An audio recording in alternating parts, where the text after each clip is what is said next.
El chirrido metálico de los barrotes al abrirse me atravesó los huesos. La voz de la celadora resonó seca en el pasillo húmedo. Presa número 48111. Santa María Adriana, tienes correspondencia. Correspondencia. Una palabra que en esta prisión suena más rara que libertad. Después de 20 años de encierro, cada día se parece al anterior. Las paredes desconchadas, el olor rancio del comedor, la cama de hierro que ya tiene la forma de mi espalda cansada. Nadie escribe a una mujer que el mundo considera una ladrona. Nadie salvo que la vida esté a punto de dar un giro inesperado. El sobre cayó sobre mis manos arrugadas como si pesara toneladas. Papel amarillento, esquinas dobladas, tinta reconocible al instante. La caligrafía era de Leire, mi hija. La misma que un día lloró ante un juez y me acusó de haber robado millones en la constructora Montemayor. La misma que convirtió mi apellido en vergüenza. La misma por la que pasé de ser contadora respetada a ser simplemente presa 48111. Mis dedos temblaron antes de abrir el sobre. 2 décadas sin una palabra suya. 2 décadas en que mi único contacto con el exterior fue el eco de mis recuerdos. Y ahora de pronto una carta. ¿Qué podía querer después de tanto silencio? Rompí el sello con cautela como si dentro se escondiera una serpiente. Madre comenzaba con una frialdad que me hirió más que cualquier insulto. Te escribo porque hay alguien que desea conocerte. Su nombre es Gael. Es mi hijo. Tu nieto. El mundo se detuvo. La celda giró a mi alrededor. Un nieto. 16 años de vida que yo nunca supe que existían. Una nueva rama de mi sangre creciendo lejos de mí, mientras yo contaba los días en estas paredes. Continué leyendo con el corazón golpeando como un tambor. Él ha insistido en saber quién eres. Le he dicho que cometiste un error, un robo menor que se convirtió en condena desproporcionada. No conoce toda la historia. Por favor, madre, si decides escribirle, respeta esa versión. Es lo mejor para todos. Lo mejor para todos. Menos para mí. Sentí un ardor en los ojos. 20 años soportando la humillación, la soledad, la etiqueta de criminal. 20 años de silencio, y ahora me pedía que siguiera callando. Que me conformara con ser la sombra de un error inventado. Apreté la carta con fuerza tanto que el papel crujió como si también gritara. ¿Qué clase de hija condena a su madre y luego pretende dictarle hasta las mentiras que debe contar? Me levanté de la litera y caminé hasta la pequeña ventana con barrotes oxidados. Afuera el cielo de Valencia se teñía de un gris plomizo. Recordé la última vez que vi el rostro de Leire antes de que la sentencia cayera sobre mí. Estaba impecable con traje oscuro y lágrimas perfectamente medidas. Me miró frente al juez y dijo: mi madre nos traicionó a todos. Ese día murió mi libertad, pero también murió la confianza en la sangre que yo misma había dado a luz. Ahora me hablaba de Gael, un muchacho que no me debía nada y a quien, sin embargo, ya sentía ligado a mi corazón. ¿Qué sabría él de mí? ¿Creería que su abuela era una vulgar ladrona? ¿O sospecharía como sospechaba mi instinto, que detrás de todo había una verdad aún oculta? Me dejé caer de nuevo en la cama, la carta aún en mis manos. El colchón era delgado, duro, tan familiar como el sabor metálico de los barrotes. Cerré los ojos y por un momento me permití imaginar el rostro de Gael. ¿Tendría mis ojos oscuros? La sonrisa de su abuelo. Ese nieto que nunca abracé podía ser la última oportunidad de recuperar un pedazo de mi vida destrozada. El dilema me consumía. Si obedecía a Leire, mantendría vivo el muro de mentiras. Si decía la verdad, arriesgaba perder a Gael antes de tenerlo. Ramón, el guardia veterano, se detuvo frente a mi celda al verme tan alterada. «¿Todo bien, Adriana?», preguntó con esa voz cascada que a veces tenía compasión. Le mostré el sobre arrugado. «Es de mi hija», susurré. «Tengo un nieto». Él alzó las cejas sorprendido. Entonces quizá no todo está perdido. Pero yo sabía que cada palabra de esa carta Era un recordatorio de la prisión más cruel. No la de barrotes, sino la de los secretos impuestos. Esa noche, bajo la luz tenue de la bombilla que parpadeaba, sostuve el papel una vez más. El eco de las rejas se mezclaba con mi propia respiración. En mi mente una sola pregunta ardía como un hierro candente. No dormí. La carta de Leire seguía abierta sobre la mesa metálica, respirando conmigo como si el papel también recordara. Cuando por fin cerré los ojos, la memoria me arrastró hacia atrás a la noche en que mi casa dejó de ser hogar y empezó este encierro. Llovía. Valencia olía a asfalto mojado y a pan de madrugada. Hernán, mi esposo, roncaba suave. Yo repasaba balances de Montemayor. Mi vida entera había sido la contaduría. Los números no mienten. Las personas, sí. El golpe en la puerta irrumpió a las 3:14. 3 golpes secos, luego voces, policía, abran. Me até la bata, abrí, y 5 hombres empapados entraron con una orden. Adriana Santamaría queda detenida por malversación y fraude. Revolvieron todo. Uno se detuvo frente al piso de nuestra recámara, pidió una palanca. Hernán tartamudeó. ¿Qué buscan? Lo que escondieron. Levantaron la madera y apareció un paquete de billetes húmedos. El joven que lo encontró me miró con una sonrisa que aún me persigue. Quise gritar que no era mío, que nunca supe de ese hueco. Nadie escuchó. Hernán me miró como a una extraña Adriana. ¿Qué hiciste? Me esposaron frente a él. El frío del metal me anunció que el mundo había cambiado para siempre. En la comisaría me mostraron documentos, autorizaciones, transferencias, firmas con mi nombre. Vi las rúbricas, eran parecidas, no iguales. Alguien falsificó, dije. La funcionaria rió. Todos dicen lo mismo. El juicio fue un circo. La prensa llenaba la sala. Yo sentada junto a un abogado cansado. Enfrente Montemayor. A un costado mi hija. Leire, traje oscuro, maquillaje justo, la voz quebrada en el momento preciso. Mi madre nos traicionó. Yo la vi llegar con una bolsa. Sus lágrimas perfectas pesaron más que mis palabras. Hernán asistió al primer día con la chaqueta de lana que le regalé un invierno. Me buscó con los ojos. Yo sostuve la mirada. Pero al salir se llevó las manos al pecho. Un mes después murió de un infarto, convencido de que su esposa era ladrona. La sentencia llegó rápido, 20 años. Luego supe que el juez tenía vínculos con los Echevarría, dueños de la constructora. Entonces solo entendí que mi vida se había terminado. La primera noche en prisión, miré mis manos, las de una contadora ordenada, convertidas en manos de reo. El barrio me señaló. La prensa aplaudió a mi hija. Joven valiente, denuncia y a su madre. Qué fácil es ser heroína cuando se inventa al monstruo. De esa noche me quedan imágenes tatuadas. El reloj a las 3:14. La valija que no era mía, mi firma repetida como un insulto. Y la mirada de Leire, fría, ajena. Ahora, 20 años después, esa carta amarillenta me pedía callar. Otra vez, aceptar un error menor. Pero yo había sido orden, y números, no fábulas ajenas. Si Gael existía, si quería saber quién era su abuela, debía decidir callar. O abrir al fin la grieta de la verdad. Y comprendí con la misma certeza con la que alguna vez cuadré balances imposibles que la respuesta no estaba en el silencio. Las mañanas en la prisión suelen empezar con el mismo concierto de llaves, pasos arrastrados y órdenes gritadas. Pero aquella mañana, mientras me servían el café aguado del desayuno, escuché una voz conocida que rompió la monotonía. «Adriana, camine despacio, que hoy tengo algo para usted», dijo Ramón, el guardia más antiguo del pabellón.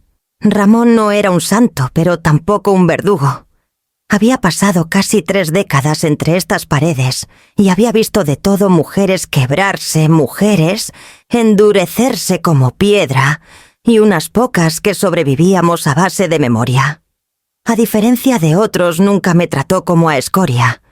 A veces me preguntaba por mis dolores en la rodilla o me dejaba 5 minutos más en el patio cuando notaba que necesitaba respirar.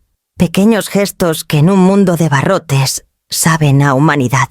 Me condujo a una sala distinta, más pequeña que el locutorio de siempre.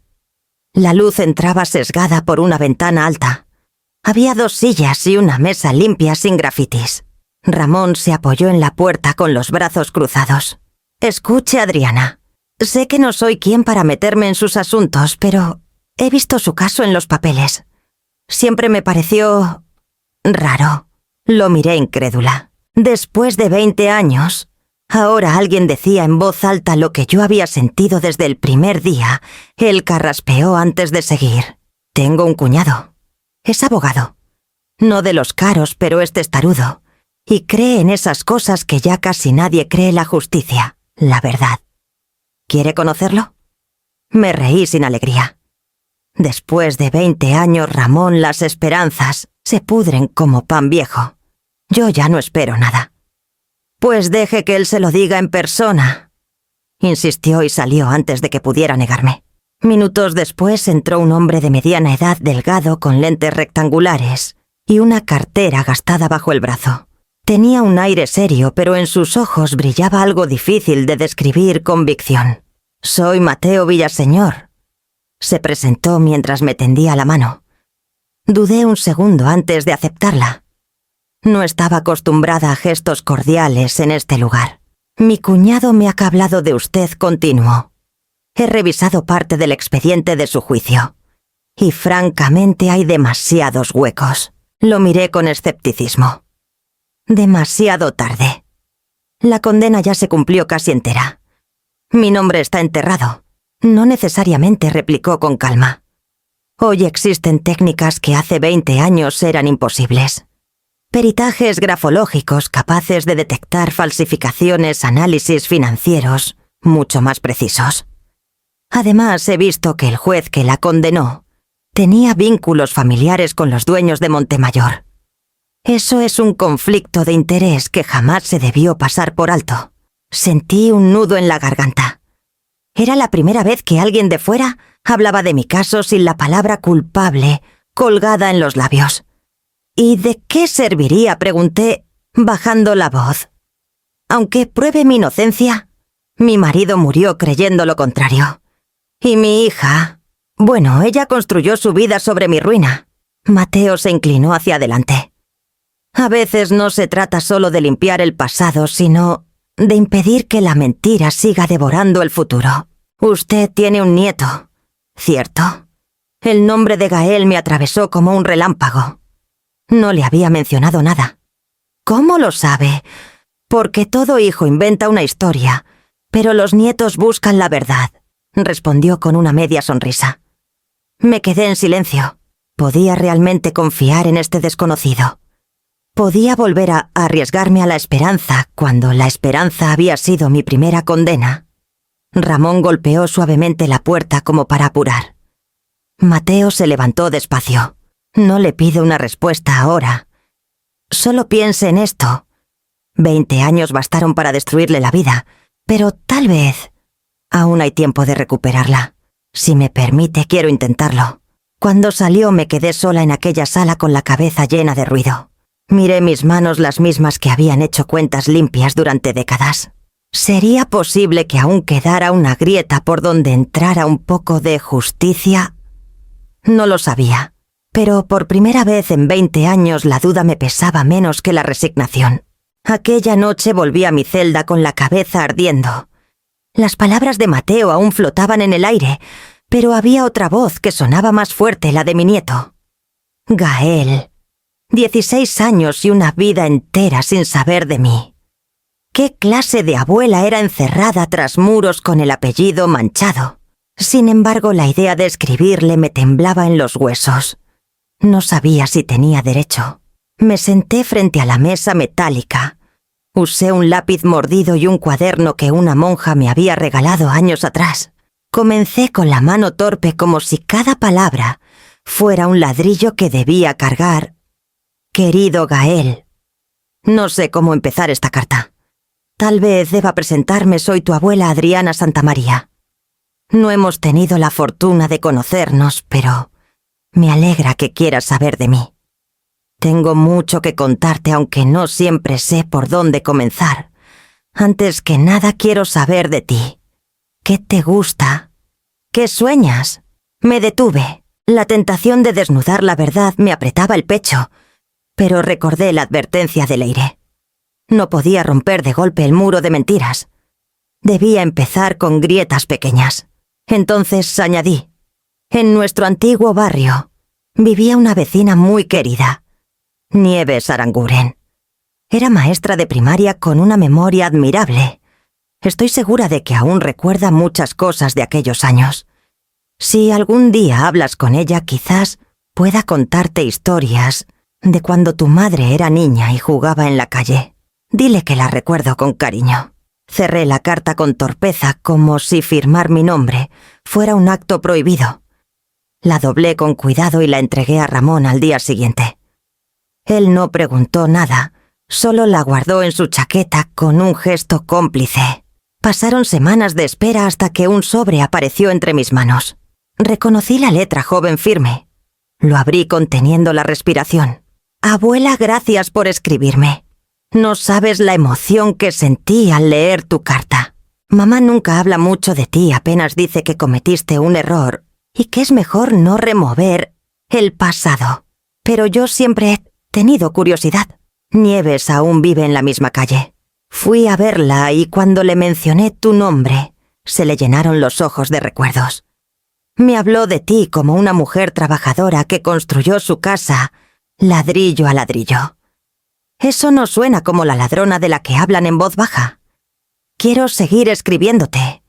Quiero conocerte. Las palabras me atravesaron como un rayo de luz. Gael no era un niño ingenuo. Entre líneas se notaba la duda, la sospecha, la sed de verdad. Su entusiasmo encendió en mí una chispa que llevaba años apagada. Respondí de inmediato con la caligrafía temblorosa pero firme. Sigue preguntando, Gael. Las respuestas a veces llegan de los lugares menos esperados. Así comenzó nuestra correspondencia secreta, hecha de cartas que viajaban ocultas bajo la chaqueta de un guardia y de silencios que empezaban a romperse. Cada palabra escrita era un hilo nuevo que me unía a ese muchacho, y en cada sobre que llegaba, crecía en mí la certeza de que el muro de 20 años podía por fin empezar a resquebrajarse. Gael me escribió una carta más larga de lo habitual. Apenas abrí el sobre, reconocí la ansiedad de una mano joven que no sabe contener la prisa. Abuela, fui a ver a Nieves Aranguren. Vive sola en la misma casa de siempre. Está mayor, jubilada, pero su memoria es nítida. Apenas escuchó tu nombre, se le iluminaron los ojos. Me contó cosas que no sé cómo procesar. Respiré hondo antes de seguir leyendo. Dice que la noche antes de tu arresto vio llegar a mamá con una valija grande. Recuerda perfectamente el sonido de las ruedas sobre el empedrado, porque ella estaba en la ventana cerrando las persianas. No fuiste tú, abuela. Fue mamá quien entró con esa maleta. Nieves me juró que nunca lo olvidará. Pero en el juicio, ella declaró otra cosa. Dijo que solo te había visto a ti salir tarde de la casa. Me preguntó con tristeza por qué la obligaron a decir lo contrario. Las letras de Gael parecían saltar de la hoja llenas de incredulidad. ¿Por qué haría mamá algo así? ¿Por qué callar 20 años? Siempre me dijo que cometiste un error, que debíamos mirar hacia adelante. Pero ahora me siento traicionado. Abuela, necesito entender. Cerré los ojos. El recuerdo de Nieves me golpeó con fuerza. Ella había sido más que una vecina, fue amiga de la familia. Una mujer que enseñaba a leer a los niños de la cuadra, que prestaba azúcar cuando faltaba en la cocina. Yo recordaba su testimonio en el juicio, aquel que me hundió definitivamente. Nunca comprendí por qué me señaló a mí cuando sabía la verdad. Ahora, 2 décadas después, descubría que sus palabras habían sido torcidas, manipuladas. Imaginé a Gael sentado frente a ella, escuchando el relato. Él con la juventud cargada de preguntas, ella con la vejez cargada de culpas. Y en medio, el fantasma de mi hija. La siguiente carta llegó días después, casi desesperada. Abuela volvía a visitar a Nieves. Me mostró un cuaderno donde apunta cosas desde hace años como si llevara un diario. Allí, en una página de 2002, anotó: Leire entró con maleta grande. Al día siguiente, la policía en casa de Adriana. Me enseñó la fecha, la letra temblorosa pero clara. ¿Por qué nadie vio esto antes? ¿Por qué nadie quiso verlo? Las lágrimas me nublaron la vista. Ese cuaderno era un fragmento de justicia enterrado demasiado tiempo. Gael añadía en su carta final: no sé qué pensar de mamá. Siempre fue dura, pero nunca imaginé que pudiera hacerte esto. Estoy confundido, abuela. No quiero odiarla, pero tampoco puedo seguir creyendo a ciegas. Prométeme que me dirás la verdad, aunque sea poco a poco. Guardé la carta junto al corazón. El muchacho que apenas conocía se estaba convirtiendo en el único aliado en un mundo de silencios.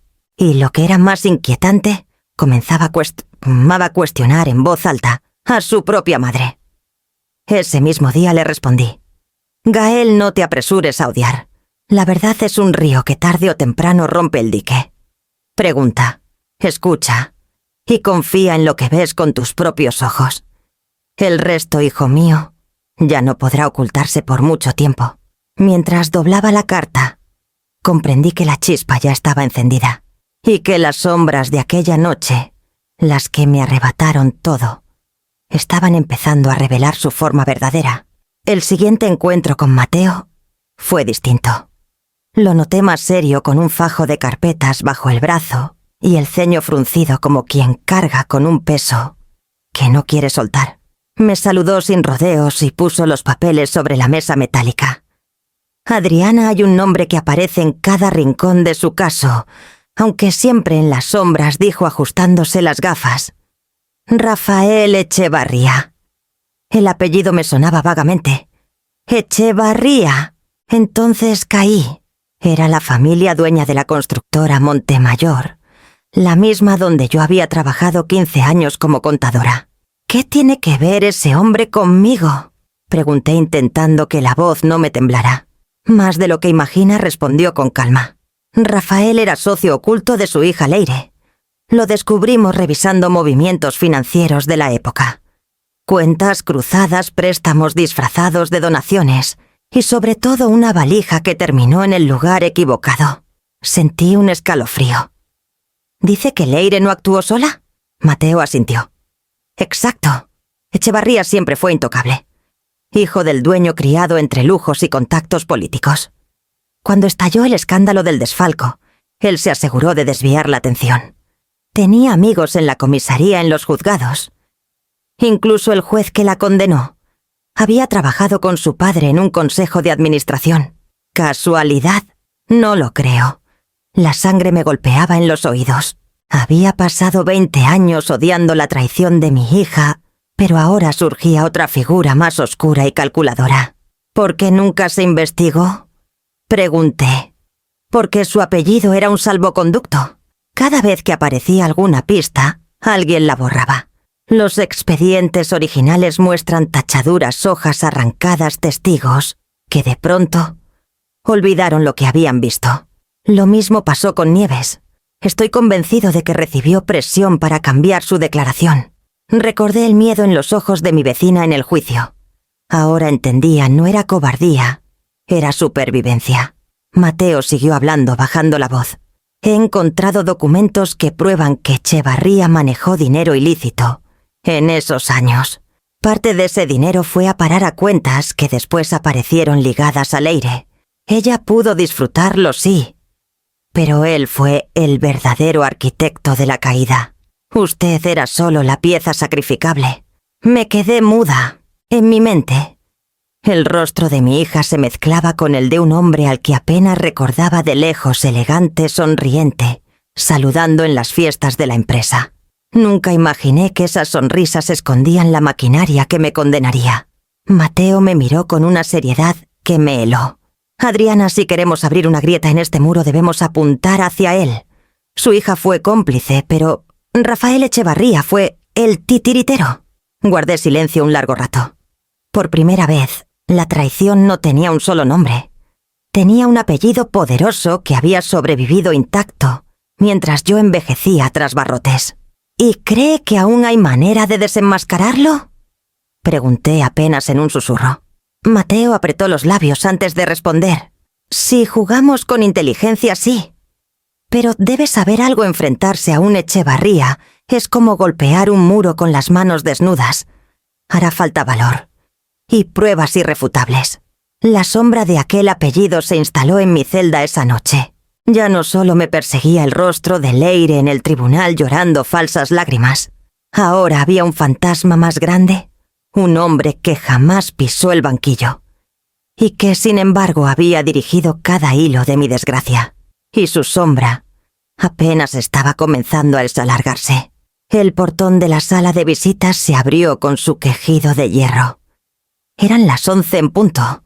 Me senté donde me indicaron bajo la luz blanca que hacía mi piel aún más pálida.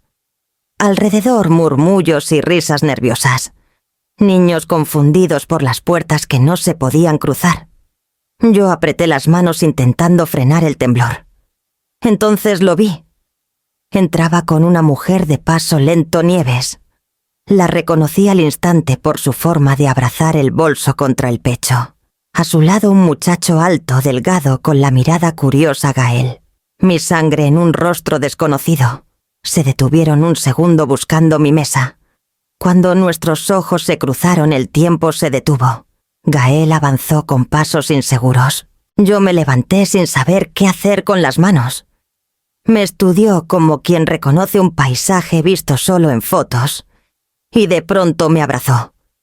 Fue un abrazo torpe, cálido, olor a jabón limpio y a calle.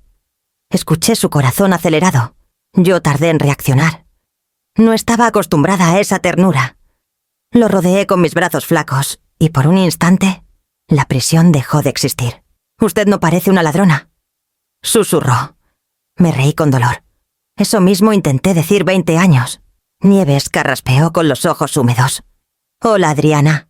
«Hola, Nieves». Nos sentamos. Gael colocó un sobre manila en la mesa. «Traje esto», dijo. «No sé si sirva». Dentro había un billete de viaje Valencia-Barcelona-Andorra. Pasajera Leire Santa María. Fecha 48 horas después del desfalco. Sentí un golpe en el pecho. Andorra, destino de quienes escondían dinero. Lo encontré en el closet de mamá, explicó. También había recibos raros. Tomé fotos. Y Nieves. Ella bajó la voz. Tu hija llegó esa noche con una maleta. No quise creerlo. Luego declaré otra cosa. Tenía miedo. Lo siento. La miré envejecer en un parpadeo. No dije te perdono, pero puse mi mano sobre la suya. Ella la apretó agradecida. Gael, dije, esto es importante. No lo prueba todo, pero traza un mapa. Si tu madre salió sola justo después del dinero, alguien más movía los hilos. Rafael Echevarría contestó. Mateo me habló de él, su apellido entra donde la ley se detiene. El billete respiraba verdad, aunque gastado. Gael bajó la voz. He leído todo lo que encuentro. ¿Lo que mamá dice? Ya no me alcanza. No quiero odiarla, abuela, pero necesito saber. Sentí que algo encajaba dentro de mí. No era venganza, era justicia con rostro. Mateo debe ver esto. Y un perito. La tinta, las marcas, todo cuenta. Gael asintió. Escaneé el billete. Tengo copias en una memoria y en la nube. Si alguien lo roba, no podrán borrarlo. Nieves miró alrededor. Hay ojos en todas partes, Adriana. No subestimes a los Echevarría. Ya no les temo. Respondí. Gael me sostuvo la mirada. ¿Cree que podamos ganar? Recordé la valija en el piso, la firma falsificada. La sentencia, el corazón de Hernán, rindiéndose. Todo como un cuadro visto 1000 veces. Por primera vez en 20 años, creo que sí, dije. No será fácil. Pero esto, toqué el billete, es una puerta. El altavoz anunció el fin del horario. Gael me abrazó de nuevo más fuerte. Volveré. Y traeré más. Lo vi marcharse con Nieves, dos siluetas unidas por el mismo destino. Guardé el billete en el sobre y el sobre en mí misma. Caminé a la celda con una certeza nueva. No empujábamos un muro, buscábamos la grieta. Y aunque fuera angosta, ya dejaba pasar la luz. La noticia me llegó como suelen llegar las malas nuevas en prisión, en pedazos como fragmentos de vidrio que se clavan por todas partes. Una interna nueva me pasó un recorte de periódico arrugado. En letras pequeñas casi escondidas en la sección de sucesos locales, aparecía el nombre de Nieves Aranguren, denunciada por manipulación de menor. El corazón me dio un vuelco. Leí y releí, hasta que las letras se mezclaron. La denunciante era nada menos que mi hija, Leire Santamaría. Alegaba que una vecina jubilada estaba confundiendo a su hijo, llenándole la cabeza de ideas falsas contra su propia madre. Supe entonces que Leire había descubierto las cartas, las visitas, todo. Y que no estaba dispuesta a permitir que la grieta se abriera. Esa misma tarde, Gael no apareció en la lista de visitas. Pregunté al guardia de turno, un muchacho indiferente que apenas levantó la vista de su libreta. El chico fue inscrito en un internado en Madrid. Leire se lo llevó ayer. Me quedé helada. Madrid, lejos de Valencia, lejos de Nieves, lejos de mí. Era el movimiento perfecto para aislarlo, para sofocar la semilla antes de que echara raíces. En la siguiente reunión con Mateo, golpeé la mesa con la poca fuerza que me quedaba. «¡Se lo llevó!», dije casi gritando. Lo apartó de Nieves, de las cartas, de todo. Mateo respiró hondo. Era previsible. Sabía que reaccionaría. Y lo está haciendo con violencia. Denunciar a Nieves es un golpe bajo. Ella es la única testigo viva que recuerda lo que pasó aquella noche. Me tapé el rostro con las manos. La impotencia me quemaba los ojos. Va a destruirnos de nuevo. Perderé a Gael antes de tenerlo. Mateo me miró fijo. No, ahora no estás sola. Yo ya pedí medidas para que Gael pueda declarar llegado el momento. Y Nieves... Bueno, tengo colegas que pueden defenderla. No es la primera vez que Leire juega sucio, pero esta vez no controlará el tablero tan fácil. Sus palabras eran firmes, pero yo sentía un miedo antiguo, ese miedo de madre, que ve cómo la hija que parió se convierte en verdugo. En mi celda de noche repasé todo. El billete de avión, las declaraciones truncas, la sombra de Rafael Echevarría. Cada pieza tenía sentido. Pero si Leire conseguía silenciar a Gael y hundir a Nieves, todo volvería a seguir a caerse. Y yo otra vez me quedaría con las manos vacías. A la mañana siguiente, Ramón, el guardia veterano que siempre me trataba con respeto, se acercó mientras servíamos el desayuno. «Ánimo», Adriana me dijo en voz baja. «El chico no es ingenuo.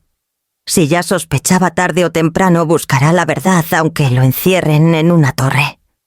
Lo miré con gratitud. Quizás tenía razón. Pero esa noche acostada en la litera dura, solo podía repetirme una y otra vez la misma frase. Ya no me queda margen para perderlo todo otra vez. Porque si Gael desaparecía de mi vida, si lo arrancaban antes de que la verdad germinara, entonces sí, la condena de 20 años sería eterna.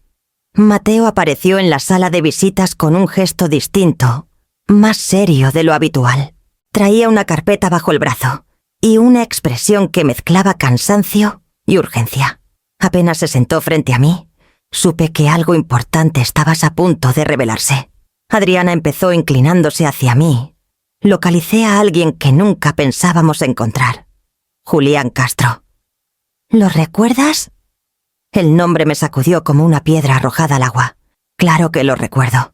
El contador de la constructora era meticuloso, siempre con sus gafas colgando de la camisa. Mateo asintió. Está enfermo, muy enfermo. Cáncer en fase terminal. Vive en una residencia en las afueras de Castellón. Me recibió ayer. Apenas puede levantarse de la cama, pero su mente está clara. Y lo que me dijo... Adriana lo cambia todo. Me aferré al borde de la mesa. ¿Qué dijo Mateo? Abrió la carpeta y dejó ver varias hojas amarillentas, con firmas y sellos. que tu hija y Rafael Echevarría llevaban meses desviando dinero antes del gran desfalco, que todo estaba diseñado para culparte a ti, porque eras la pieza más fácil de sacrificar. Sentí un nudo en la garganta. Las paredes de la prisión parecieron cerrarse. ¿Lo confesó? Así directamente Mateo bajó la voz. Dijo que él mismo maquilló balances bajo la presión de Rafael, pero que guardó copias de varios documentos como un seguro de vida. Temía que un día lo culparan también, así que escondió todo. Los tenía guardados en un sobre esperando el momento. Ayer, entre ataques de tos, me miró y me dijo: «Esto le pertenece a la señora Santamaría. Dígale que nunca estuvo loca». Las lágrimas me brotaron sin permiso. 20 años de gritos apagados de decir una y otra vez «soy inocente» frente a oídos sordos, encontraron de pronto un eco. Un hombre moribundo había tenido el valor que nadie antes. Mateo me entregó una de las hojas. La reconocí de inmediato. Era un extracto bancario de la empresa con una transferencia hacia una cuenta en Andorra, firmada con la rúbrica de Leire. Esa firma, yo la conocía. Era su letra disfrazada de la mía. Durante el juicio, dijeron que era mi mano, pero Julián había guardado la copia original con las correcciones y tachaduras. Él sabía, continuó Mateo, que su silencio te condenaba, pero tenía miedo. Rafael lo protegía con dinero y lo amenazaba con el mismo dinero. Ahora que la muerte lo ronda, decidió hablar. Quiere limpiar la conciencia antes de partir. Me cubrí la cara. El llanto salió ronco con sollozos que no recordaba haber dejado escapar en años. Ramón, el guardia veterano, me observaba desde la distancia con una solemnidad respetuosa.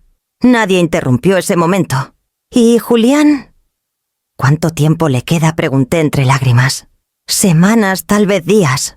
La enfermedad está avanzada, pero he pedido su testimonio por escrito y grabado. Firmó delante de un notario que lo visitó en la residencia.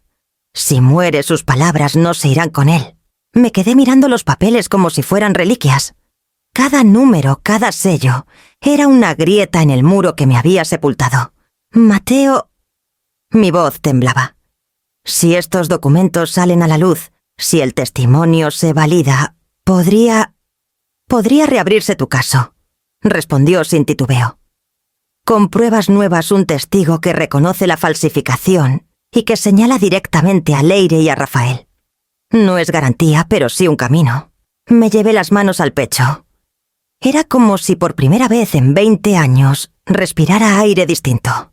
El eco de la confesión de Julián se mezclaba con la imagen de Hernán, mi esposo, muriendo con la certeza de que yo lo había traicionado. Si hubiera vivido para escuchar esto, si al menos hubiera sabido que nunca le mentí. Mateo notó mi silencio. Sé lo que estás pensando. Nadie podrá devolverte esos años ni a tu esposo, pero la justicia, aunque tarde, aún puede llegar. Y Gael merece conocer la verdad de labios que no sean solo los tuyos. Asentí secándome las lágrimas. No lloraré de nuevo por impotencia, Mateo. Si vuelvo a llorar será porque cada pedazo de mi verdad finalmente encuentra su sitio. Guardé la hoja contra mi pecho como si fuera una carta de resurrección. Y mientras el timbre de la sala anunciaba el final de la visita, entendí que la voz de un moribundo había sido más fuerte que todos los gritos de una inocente encerrada durante 2 décadas. Porque esas voces desde el lecho de muerte ya no podían ser silenciadas. Al día siguiente de la confesión de Julián Castro Ramón, me avisó temprano: «Prepárese, Adriana. Tendrá una visita especial». No pregunté. En prisión una aprende a esperar. A media mañana apareció Mateo con un hombre delgado de traje sobrio, cabello cano, recortado y mirada serena. Isauro Montalvo, juez de la audiencia. Su mano transmitía firmeza sin arrogancia. «He leído lo esencial de su expediente», dijo. «Vengo a escucharla».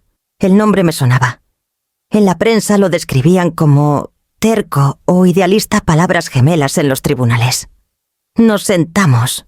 Mateo abrió la carpeta con el testimonio de Julián, los extractos bancarios y la copia del billete de Leire. El juez hojeó en silencio, subrayando con el pulgar ciertas líneas. «Empiece por la primera anomalía», me pidió. Le hablé del piso abierto a las 3 de la mañana, del paquete de billetes que brotó de la madera de mi firma falsificada. Recordé el juicio rápido opaco con un abogado dormido y el llanto medido de Leire. Le conté de Hernán muriendo con un malentendido en el pecho.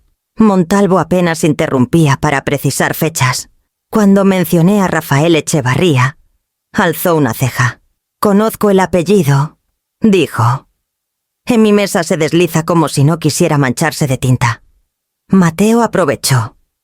El juez que condenó a Adriana Salgado tenía parentesco político con los Echevarría. No fue declarado.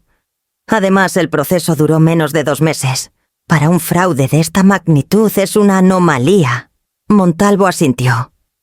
El sumario es magro, la instrucción simbólica. Hay lagunas, piezas extraviadas, testigos que cambiaron su versión. La señora Aranguren, por ejemplo, primero habló de una valija sin identificar a nadie. Luego señaló directamente a la acusada. Ese giro no está justificado. Sentí un latigazo. La palabra valija aún olía a lluvia. «¿Todo esto puede servir?», pregunté. Su mirada fue clara. «Puede.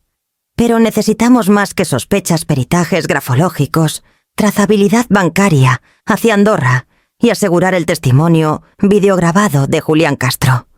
Si muere su voz, debe quedar blindada.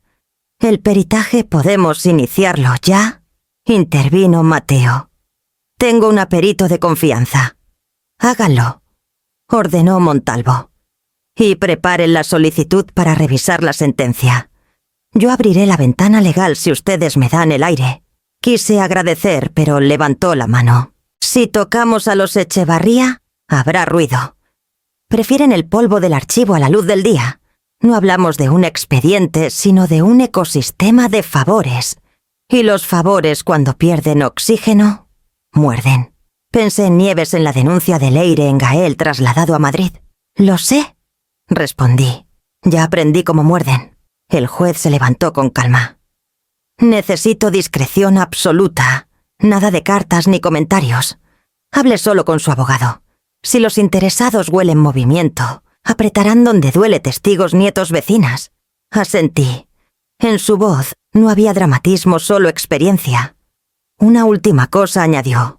«No confunda justicia con milagro. La justicia tarda y no repara todo. Pero pone las cosas en su sitio. Y eso basta para volver a respirar». Nos despedimos. Cuando la puerta se cerró, el silencio ya no pesaba. Era un silencio de trámite, lapso para que papel y tinta hicieran lo que el grito no pudo. Afuera los poderosos seguían moviendo hilos. Adentro yo sostenía uno nuevo, delgado y luminoso. Mecherasan me llevé la mano al pecho donde imaginariamente guardaba la voz de Julián y el billete de Leire. Si el juez Montalvo era la ventana, nosotros ya teníamos el aire. Solo faltaba soplar en la dirección correcta. No había pasado ni una semana desde la visita del juez Montalvo, cuando el director del penal me anunció con un gesto ambiguo que tenía una visitante inesperada. El corazón me dio un vuelco. Por un instante pensé en Gael, pero al cruzar la sala de visitas y ver aquella silueta encogida junto a la mesa metálica, supe que era otra la sorpresa Leire. Se levantó apenas me vio los ojos rojos como si no hubiera dormido en días. No era la hija altiva y calculadora de siempre. La piel se le veía apagada, las manos le temblaban al intentar acomodar el bolso. «Mamá», dijo con un hilo de voz. No recordaba la última vez que me llamaba así sin ironía. Me senté frente a ella a la distancia marcada por la mesa. Al principio nos quedamos en silencio, midiéndonos como dos desconocidas. De pronto Leire se cubrió el rostro y empezó a llorar. Un llanto seco, entrecortado, que me desconcertó. «No puedo más», murmuró. «Rafael me está destruyendo». El nombre cayó como un mazazo. Intenté mantener la calma. «¿Qué quieres decir?», pregunté con cautela. Leire levantó la mirada enrojecida y rota. todo lo que empezó como un favor terminó siendo una cadena. Las deudas se multiplicaron, mamá. Él me prestaba dinero, me decía que era temporal, que cuando los negocios funcionaran, recuperaríamos el triple. Pero nada de eso era verdad. Ahora me exige más. Y amenaza con lo peor. Tragué saliva. Había aprendido en carne propia a desconfiar de sus lágrimas, a leer en ellas trampas. ¿Y qué tiene que ver Gael en esto? Pregunté con la voz más firme que pude. La respuesta me heló. Dice que si no coopero, si no consigo que tú mantengas silencio, si no sigo obedeciendo, lo pagará Gael. Un zumbido me atravesó los oídos. Quise levantarme, gritar, zarandearla, pero la silla fría me sostuvo en su lugar. ¿Esperas que crea en tus palabras después de todo lo que hiciste? Le espeté. Me enterraste viva 20 años. ¡20! Y ahora vienes con este teatro de arrepentimiento. Leire negó con la cabeza desesperada. No es teatro, mamá. Nunca me imaginé que llegaría a este extremo. Al principio pensé que podía controlarlo, que Rafael era mi socio y nada más. Pero ahora es mi dueño. Me llama a cualquier hora, me recuerda cada deuda, cada error, cada centavo. Me tiene atrapada. Se inclinó hacia mí casi suplicante. Por favor, ayúdame a salir de esto. La sala parecía encogerse. Yo veía a mi hija adulta con los mismos ojos con los que una vez la vi dar sus primeros pasos tambaleante pidiéndome ayuda para no caer. Pero ahora la mano extendida estaba manchada de mentiras. ¿Ayudarte?, pregunté incrédula. ¿Qué esperas de mí? ¿Que calle de nuevo? ¿Que me deje morir aquí para cubrir tus pecados? No, mamá, respondió entre sollozos. Solo necesito que confíes en mí una última vez. Si no, lo perderé todo. Y perderemos a Gael. Pronunció su nombre como quien usa un arma. Y yo, contra mi voluntad, sentí el filo de ese miedo materno que nunca muere. Me quedé callada un instante largo estudiando su rostro. Había algo distinto si la desesperación no parecía fingida. Pero en Leire, que era real y que era máscara. El guardia anunció que quedaban 5 minutos. Ella me tomó las manos frío contra frío. Mamá, sé que no merezco tu perdón, pero te juro que esta vez no miento. Estoy en peligro. Y si caigo arrastraré a tu nieto conmigo. No supe qué contestar. La rabia me gritaba que la rechazara, que la dejara hundirse en la telaraña que ella misma había tejido. Pero el amor, ese amor torcido que ninguna traición pudo arrancarme del pecho, me susurraba que tal vez había algo que rescatar. Cuando el guardia la escoltó hacia la salida, Leire se volvió una última vez. «Ayúdame a salir de esto», mamá repitió, y su voz tembló como la de una niña en medio de la oscuridad. Me quedé sola en la sala, las manos aún heladas. ¿Era esa súplica auténtica o solo otra jugada más? No lo sabía. Lo único cierto era que por primera vez en 20 años mi hija me pedía ayuda. Y yo no sabía si tender la mano o cerrarla para siempre. La mañana siguiente a su visita, Leire pidió hablar con Mateo. Me lo contaron después porque en prisión las noticias llegan como ecos. Le dijo que estaba lista para declarar contra Rafael Echevarría, que no podía seguir dejando que su miedo dictara el destino de Gael.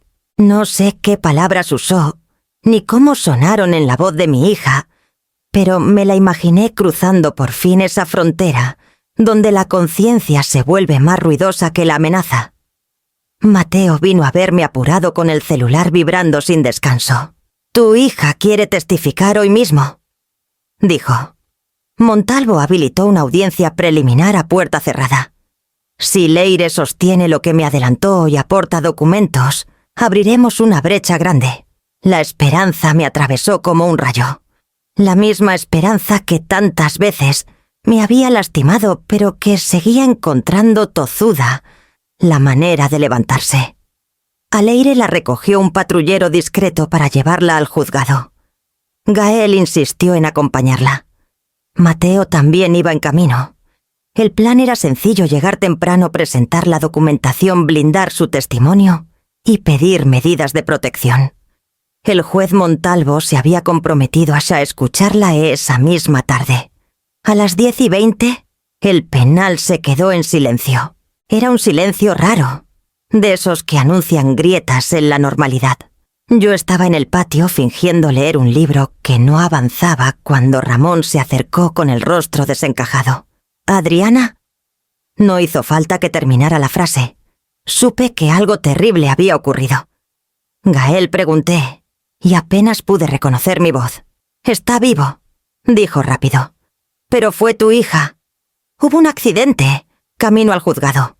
Un coche se cruzó en rojo y los embistió. El conductor se dio a la fuga.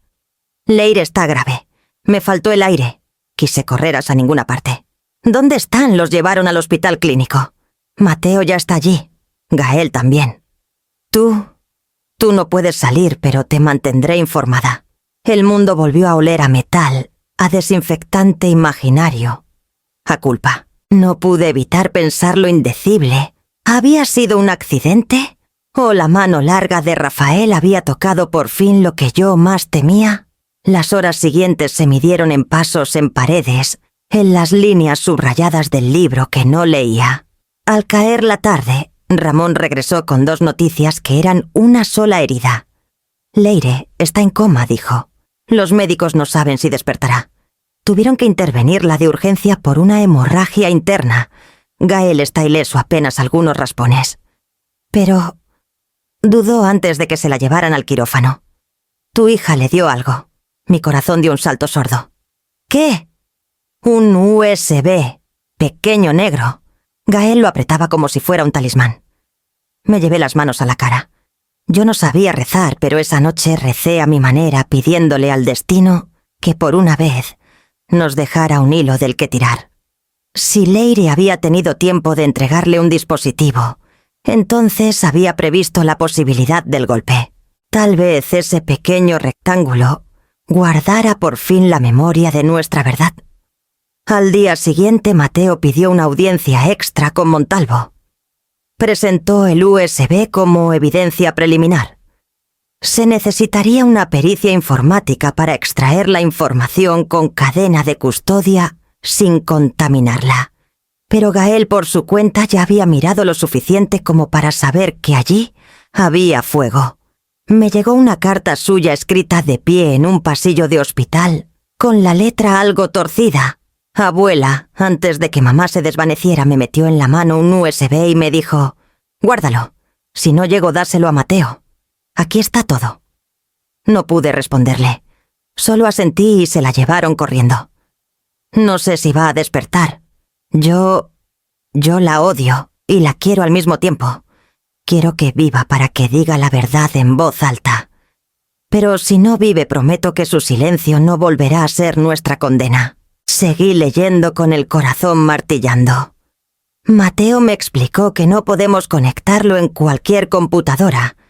Igual por instinto lo miré. Apenas hay registros financieros, correos, capturas de conversaciones con Rafael, órdenes de transferencias hacia cuentas en Andorra y Portugal. Fechas, montos, nombres. Mamá también escribió un archivo de texto con una especie de confesión cuenta cómo empezó todo, las deudas, las amenazas, y cómo Rafael fue jalando de la cuerda hasta ahorcarla. Dice que buscó el momento de hablar, y que si algo le pasaba, yo debía entregarlo al juez. Abuela, es mucho. Me tiembla el cuerpo, pero no de miedo, de responsabilidad. Me llevé la carta al pecho. Gael, mi muchacho, cargando con un peso que a su edad aplasta. Quise tenerlo frente a mí para apretarlo en un abrazo que sostuviera su temblor. Quise también sostener a esa hija que dormía entre máquinas colgada de un hilo por fin detenida en medio de la huida. Esa tarde Montalvo dispuso la incautación legal del dispositivo y su análisis urgente por peritos forenses. Ordenó protección policial discreta para Gael y vigilancia en la puerta de la habitación de Leire. No usó la palabra atentado, pero nadie en esa sala ignoró su sombra. Cuando cayó la noche miré el techo húmedo de mi celda y pensé en el pequeño USB como se piensa en una cerilla encendida en una cueva. Tal vez bastara para encender una antorcha. Tal vez Por fin la oscuridad tenía miedo. No sé si Leire me pidió ayuda para salvarse o para salvarnos. No sé si su coma es castigo o tregua. Lo que sí sé es que antes de caer puso la verdad en las manos correctas, las de un muchacho que aprendió demasiado pronto que la justicia a veces llega disfrazada de memoria, y esa memoria ahora era nuestra arma más frágil y más poderosa. El juez Montalvo había ordenado la custodia legal del dispositivo, pero todos sabíamos que un simple USB era demasiado pequeño y a la vez demasiado grande. Cabía en un bolsillo y podía casi hacer tambalear a un imperio. Los peritos confirmaron lo que Gael había alcanzado a entrever: correos electrónicos, órdenes de transferencias hacia cuentas en Andorra y Lisboa, tablas de movimientos con montos imposibles de justificar. Allí estaban también las iniciales de Leire, sus accesos a sistemas bancarios, las firmas electrónicas con fecha y hora, y sobre todo los mensajes de Rafael Echevarría, que hablaba con la impunidad de quien se sabe intocable. Mueve la cantidad, hoy nadie revisará. Recuerda, si alguien pregunta, ¿fue Adriana tu madre la que siempre tuvo la llave? Al escuchar el reporte en la sala de visitas, sentí cómo se me encogía el corazón. La verdad estaba allí desnuda y escrita, pero la verdad lo sabía bien. No bastaba. Había que sobrevivir hasta que pudiera gritarse en un tribunal. Esa misma noche comenzaron los golpes bajos. Nieves me lo contó en una carta con la tinta temblorosa. 2 hombres desconocidos se habían presentado en su edificio, preguntando por la maestra jubilada que andaba removiendo cosas viejas. Uno de ellos le mostró el cañón de una pistola escondida entre el abrigo. Apenas un segundo lo suficiente para que entendiera el mensaje callar. Mateo tampoco se salvó. Recibió un sobre sin remitente en la puerta de su estudio. Dentro una bala envuelta en un papel, con 3 palabras: suelta el caso. No necesitaba firma. Rafael se estaba impacientando. Y mientras los adultos éramos intimidados, Gael se convirtió en el blanco invisible. Había hecho lo que un muchacho de su edad considera prudente. Copió el contenido del USB en 2 memorias nuevas y las escondió en lugares distintos. Una se la dio a Mateo, la otra la guardó él mismo en un lugar que no reveló a nadie. Me lo escribió en secreto. Abuela, sé que quieren asustarme, pero no van a quitarme esto. Si mamá arriesgó su vida para entregármelo, no pienso fallar. Tengo miedo, pero no voy a esconderme para siempre. Si algo me pasa, asegúrate de que Mateo sepa dónde buscar. Leí esas líneas una y otra vez, hasta que la tinta parecía borrarse de tanto apretarlas entre mis manos. Una mezcla insoportable de orgullo y de culpa. Me atravesaba orgullo porque Gael era valiente mucho más de lo que correspondía a sus 16 años. Culpa porque ese peso debía ir en haber sido mío, no suyo. Yo era la acusada, la prisionera, la mujer que lo había perdido todo. No él. Y sin embargo allí estaba mi nieto, convirtiéndose en guardián de la verdad, como si llevara en la espalda una herencia que no pidió. Ramón me observaba desde su puesto como quien sabe que las cadenas no son lo peor. Adriana, los muchachos de esa edad no deberían cargar con tanto, murmuró bajando la voz. Pero tal vez es justamente su juventud lo que los hace más fuertes que nosotros. Asentí, aunque dentro de mí solo había un nudo que apretaba. Esa madrugada no dormí. Imaginaba a los hombres de Rafael rondando las calles de Madrid, buscando a mi nieto como se busca un objeto perdido. Imaginaba a Nieves cerrando puertas y cortinas a Mateo, apagando luces de su despacho para no dar señales. Y yo aquí inmóvil tras los barrotes, sintiéndome menos madre y menos abuela que nunca. El USB brillaba en mi memoria como un cuchillo de doble filo. Podía abrir la cárcel de mi inocencia o cortar la vida de quienes amaba. La pregunta que me devoraba no era si la justicia estaba cerca, sino si Gael resistiría lo suficiente para alcanzarla. porque ahora, sin proponérselo, él era el guardián de nuestra última oportunidad, y también la diana más visible de todas. El Hospital de la Fe olía a desinfectante y a despedida. Julián Castro, el viejo contador de la empresa, apenas podía mantener los ojos abiertos, pero cuando vio a Mateo entrar acompañado del notario y del secretario judicial, pidió que lo incorporaran un poco. Quería hablar con claridad aunque la voz le temblara como papel mojado.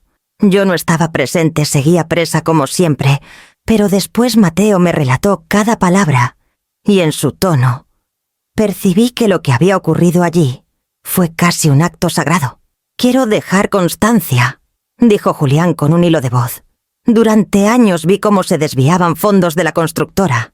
No era un error de cuentas, era un plan diseñado por Rafael Echevarría. Él movía las piezas, usaba empresas fantasma y necesitaba una firma interna que validara ciertos traspasos.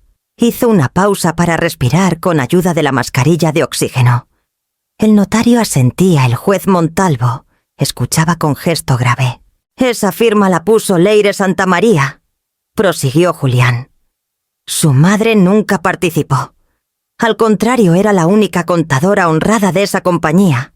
Yo guardé copias de los documentos, no para salvarla, sino para protegerme. Un seguro de vida, ya me entiende, señor juez». Mateo me contó que en ese momento Montalvo se inclinó hacia adelante como si no quisiera perder ni una sílaba. «¿Está usted dispuesto a jurar que Rafael y Leire actuaban en conjunto?», preguntó el juez. «Lo juro», susurró Julián. «Y si algún día se revisa el caso de la señora Adriana, sepan que ella fue víctima, no autora». Yo callé demasiado tiempo, y ese silencio me está matando más que este cáncer. Las lágrimas de Mateo lo traicionaron al recordarlo. Julián había apretado su mano con la poca fuerza que le quedaba, como si buscara redención en ese gesto. Firmó el documento con dedos temblorosos. La rúbrica era apenas un garabato, pero suficiente para quedar en los registros oficiales.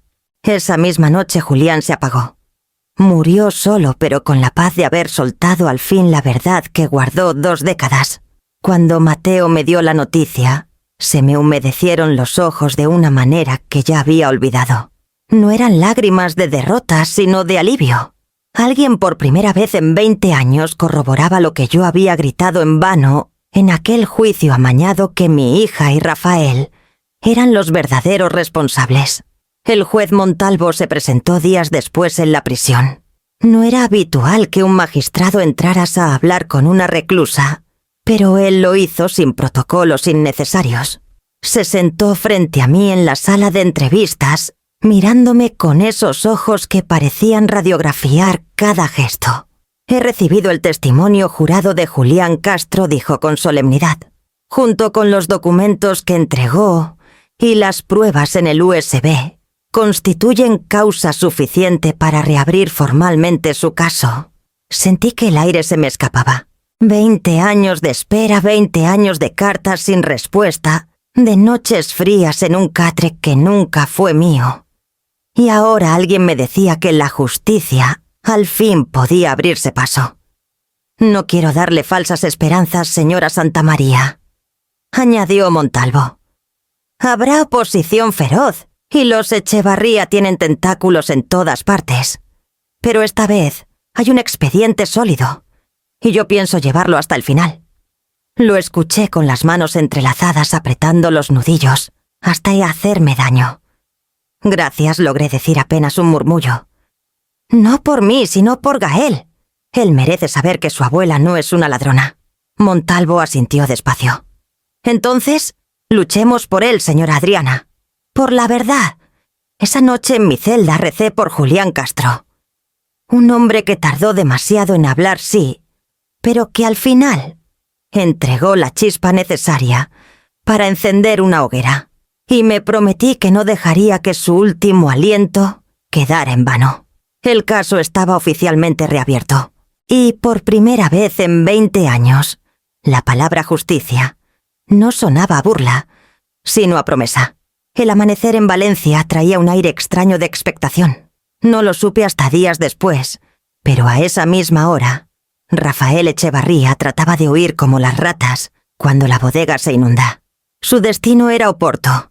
Llevaba consigo una maleta de cuero negro forrada en billetes y documentos que pensaba esconder en cuentas opacas, como había hecho siempre. Lo que no previó fue que el juez Montalvo ya había movido fichas. Con una orden internacional y la colaboración de la Guardia Civil, montaron un operativo en el aeropuerto de Manises.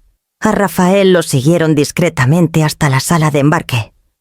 Él caminaba con esa soberbia suya como si el suelo le perteneciera, convencido de que su apellido lo blindaba contra cualquier desgracia. Cuando anunciaron el vuelo se puso en pie, maleta en mano. En ese instante 4 agentes se le cruzaron. «Señor Echevarría, queda usted detenido por fraude fiscal, lavado de dinero y asociación ilícita». La cara de Rafael, me contaron, fue un poema de incredulidad. Intentó reírse como si aquello fuera una broma absurda. «¿Saben quién soy yo?», exclamó con tono altivo.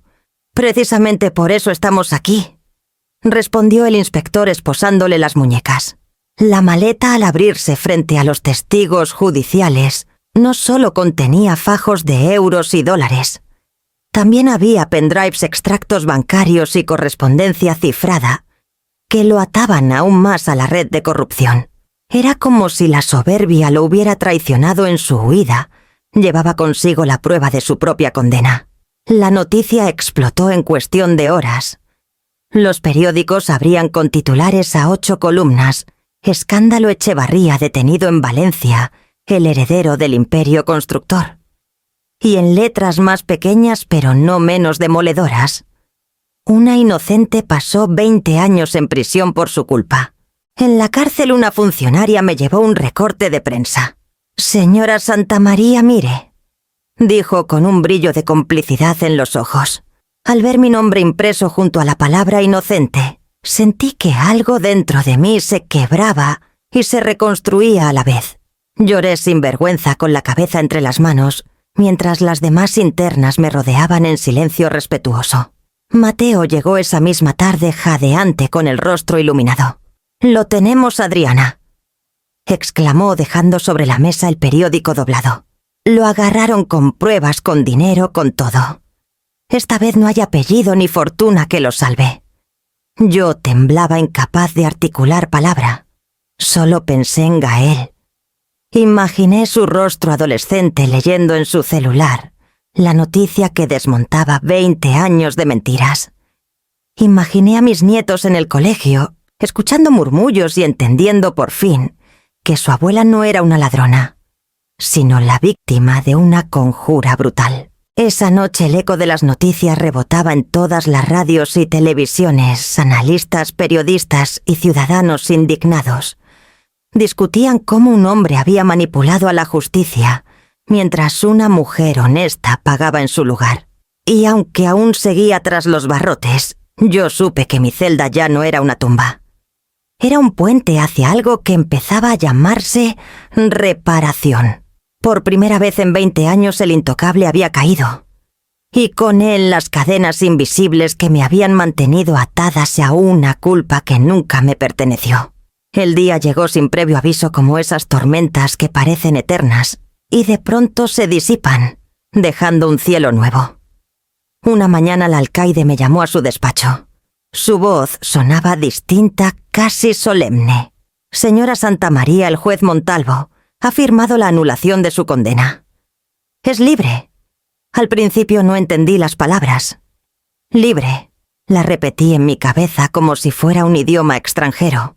20 años esperando ese sonido, y cuando por fin lo escuché, me dejó paralizada. No lloré, no sonreí, solo asentí con la calma de quien ha aprendido a resistir hasta el silencio más cruel. Los trámites se hicieron rápido. La sociedad pedía un gesto de justicia visible, y la prensa se agolpaba en la puerta de la prisión. Cámaras, micrófonos, pancartas con mensajes de apoyo. «Adriana, nunca más. Perdón histórico». La imagen de una anciana saliendo tras 2 décadas de encierro injusto se volvió símbolo de un país cansado de los poderosos intocables. Crucé el portón acompañada de un funcionario. y allí entre el bullicio vi dos figuras que me hicieron tambalear. Gael corría hacia mí con los ojos húmedos, y detrás la silueta firme de Nieves Aranguren, mi vieja vecina apoyada en un bastón, pero erguida como una columna de dignidad. Gael me abrazó con fuerza, casi como aquel día en la sala de visitas, solo que ahora no había cristal de por medio. Sentí su cuerpo joven aferrado al mío, y comprendí que ya no era un niño curioso. Era un hombrecito que había cargado con la verdad cuando a mí me faltaban fuerzas. «Abuela, lo logramos», susurró quebrándose. Nieves se acercó después. Su rostro arrugado estaba iluminado por una sonrisa de satisfacción. «Te lo dije, Adriana», dijo con voz clara. «Ninguna mentira dura para siempre». Pensé que ahí terminaría la sorpresa, pero Gael tomó mi mano y con un brillo travieso en la mirada me guió hacia un coche aparcado a pocos metros. «¿Hay algo más que debes ver?», anunció. El trayecto fue breve, pero cada esquina de Valencia se sentía distinta, como si nunca hubiera caminado por esas calles. Llegamos a un barrio que conocía de memoria, y al bajar del coche el corazón me dio un vuelco. Ante mí se alzaba mi antigua casa, aquella que había sido arrebatada cuando la justicia me dio la espalda. Creí que era una cruel coincidencia, pero Gael sacó una llave del bolsillo y me la puso en la palma. «Con el dinero recuperado del fraude y la ayuda de Nieves, la compramos a tu nombre. Es tuya de nuevo, abuela. Bienvenida a casa». Las piernas me temblaron. Toqué la reja oxidada, la fachada ligeramente restaurada, y cada ladrillo me habló de risas pasadas de la mano de mi esposo, pintando paredes de tardes de meriendas con Leire, cuando todavía era una niña inocente. Entramos juntos. El olor era distinto, pero el eco de los recuerdos permanecía. Lloré entonces no por lo perdido, sino porque algo al fin regresaba solo a mí. Gael Nieves. La justicia tardía esa llave en mi mano. Todo era real. «Bienvenida a casa, Adriana», repitieron a coro, y por primera vez en 20 años sentí que la palabra libertad tenía un lugar donde descansar. Volver a casa no significó que todo estuviera resuelto. Apenas unas semanas después de mi liberación, recibí la noticia. Leire había despertado del coma. Su cuerpo estaba quebrado con huesos reparados por clavos y rehabilitación diaria. La vida caprichosa le había dado otra oportunidad. No fui a verla de inmediato. Solo de pensarlo un torbellino de emociones me cerraba el pecho, hija verdugo, víctima de sus propias decisiones. Una tarde Gael se plantó frente a mí con la insistencia de un joven que no conoce el cansancio. «Abuela, por favor, ¿podrás perdonarla algún día?», preguntó con un hilo de voz, como si temiera la respuesta. Lo miré largo rato. En su mirada ardía el deseo de unir los pedazos de una familia rota, como si él, con apenas 16 años, pudiera sostener lo que generaciones destruyeron. Me dolió verlo cargar con una misión tan grande. Le acaricié el rostro. «Gael, el perdón no se decreta como una sentencia.